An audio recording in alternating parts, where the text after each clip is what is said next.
Opening day is less than a week away now. About a month ago, I did a two-part series on basically a preview of the Reds season going into spring training.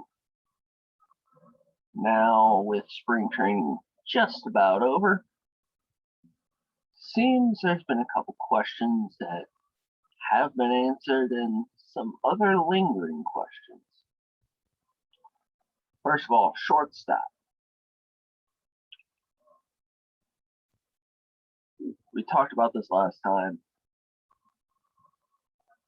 The fact that they didn't go out and get a viable everyday shortstop is absolutely mind-boggling. They signed D. Strange Gordon to a minor league deal. I thought, okay, you get him, you get Farmer. It's passable, maybe. Not as good as someone like Jonathan VR, but D. Strange Gordon at least gives you that speed that they haven't had for a while. And him and Farmer can maybe be serviceable defensively. I had pretty well accepted that that's what was going to happen. Then a few days ago, they cut Strange Gordon. And I was very confused. Are they really going to give the everyday shortstop job to Kyle Farmer? Just think about it. All off season, all the coaches, all the front office, they're constantly saying how much they believed in Farmer, how much they think he can do it, and all that. But realistically, no one expects him to be an everyday shortstop.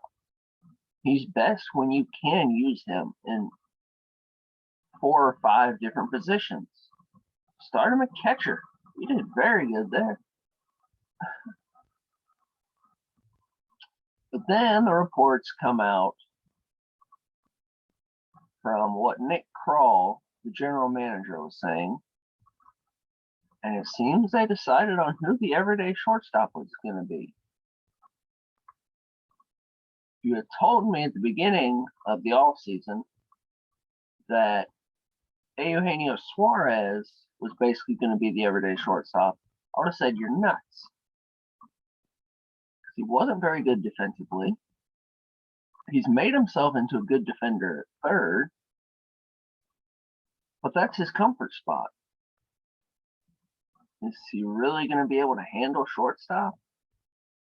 I would have had a lot of doubts.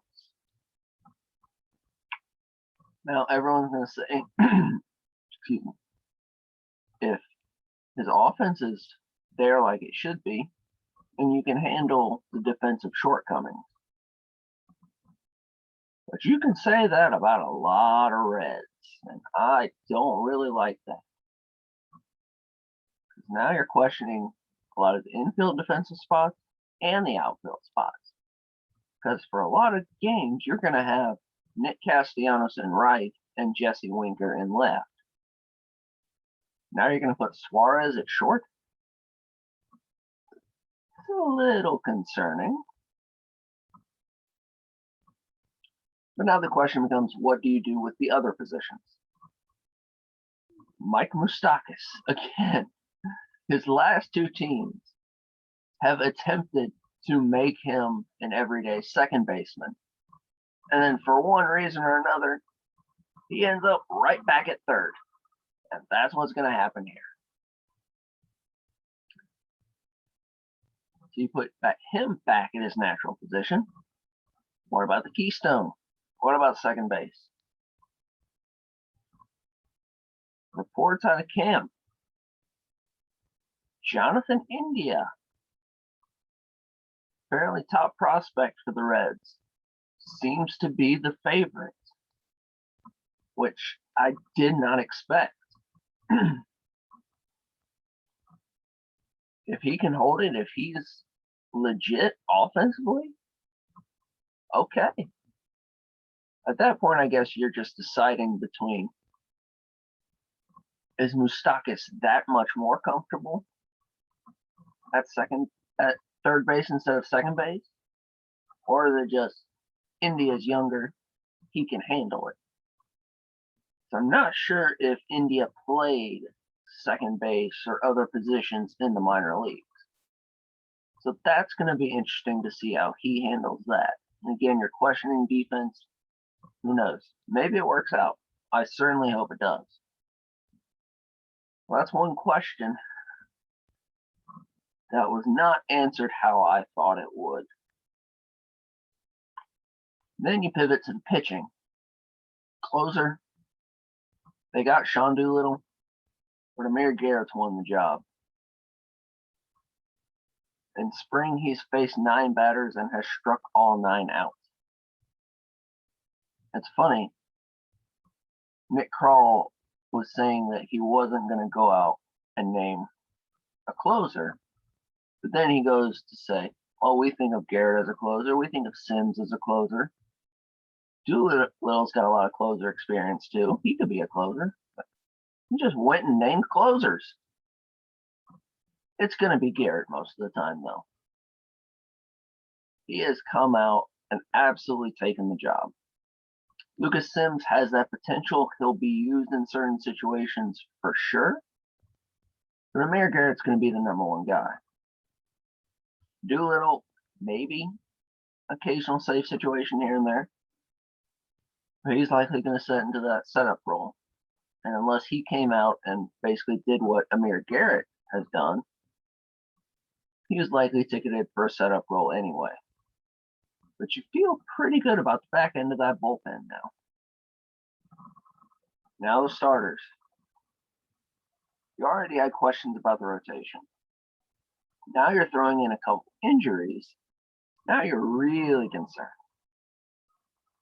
Michael Lorenzen, I think, has a hamstring issue. So he's probably going to miss his first start. Sonny Gray is hurt. He's going to miss, I think they said, a week, probably. Now all of a sudden you're going from Castillo, Gray, Miley, Lorenzen to Castillo, Miley, Jeff Hoffman, Jose De Leon. Yikes.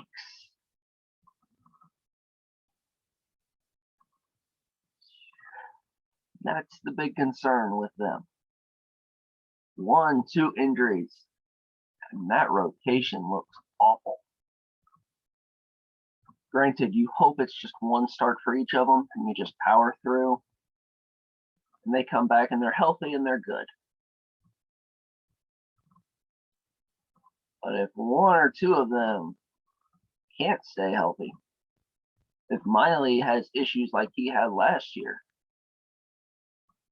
or if Lorenzen can't hold up for a starter's amount of innings, got a lot of concerns.